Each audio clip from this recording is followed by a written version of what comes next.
So Metal Gear Survive, a game that has a very split reception for a number of reasons. Mostly because of its story being a spin-off alternate reality, where the survivors of MSF are sucked into a wormhole during MSF's destruction from Ground Zeroes and are faced with a zombie-filled dimension and trying to figure a way to get back home.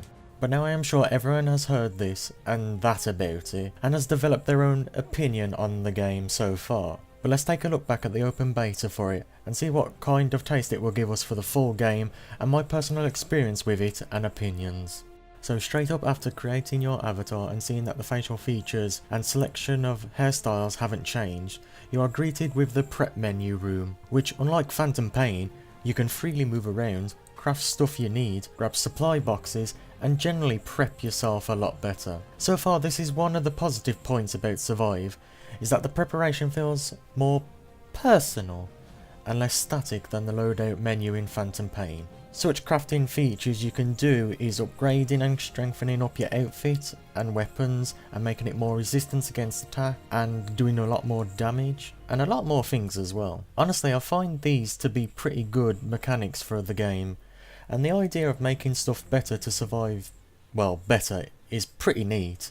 The leveling up system itself is pretty great as well, and gives a reason to improve your character and well, just increase the speed, durability and damage to help you out in the field. Going back to the prepping room though, it is quite fun to mess around in with friends, plus a mission can be set and players can wait in the room while another person is crafting at a bench, and it also allows you to train and test out weaponry you just built and get a real nice feeling of the durability of things in general too.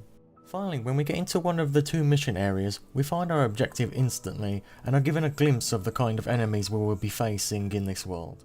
It's better to go in stealthy as well, but honestly the game suits a more survival direct approach than sneaking around I found, which isn't bad since you seem to always be on your toes around the zombies being after you. From my playtime with the game on solo, I found that unless you have decent weaponry crafted, you probably won't pass the levels on your first try, as you'll feel a bit suffocated by the zombies and a bit overwhelmed because they will pile in very quickly. But it isn't far from impossible to complete an area solo, as said. With good upgraded gadgets and weaponry, you can easily do most of the missions solo and you're always on your feet, making sure you are always wary of your surroundings as the hordes make their way to the digger, and again they really do pile up if you don't watch yourself.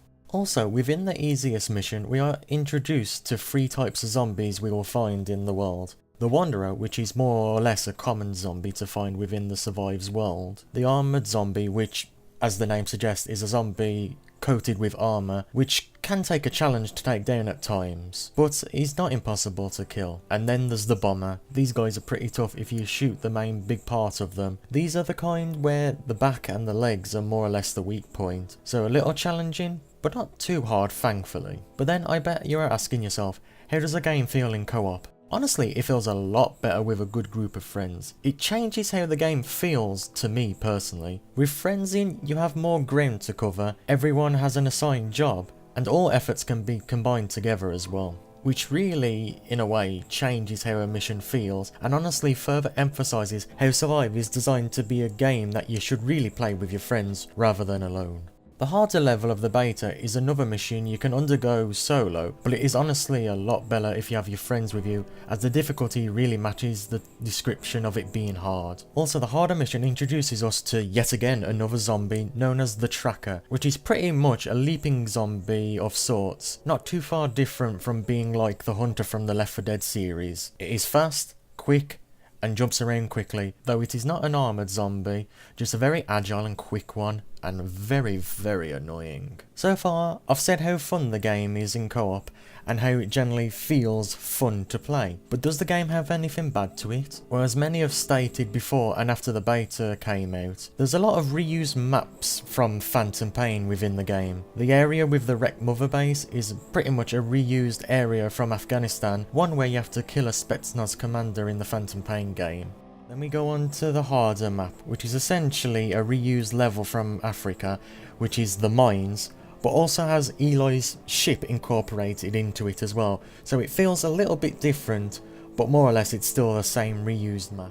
Also, on the topic of things being used, a lot of outfits have been reused from the main game and Metal Gear Online 3, but these can be very minor little nitpicking things to look at. So with most of the pros and cons being said, do I honestly think Survivor is good and worth the price to buy it in February? Personally, unless something drastic is done in the story to make this feel like a worthy spin-off, I can't see much of the community or myself fully accepting it and wanting to play it constantly. Plus the marketing price of it being, well, £35 is a real turn-off to me. At most I would have expected the game to be more or less around £15 to £20 for the content it has, from judging the beta and the footage we've been seeing from the full gameplay videos as well. Honestly, I think this is a title I will either share with someone or wait for it to come down in price, because right now, these factors, looking at it, I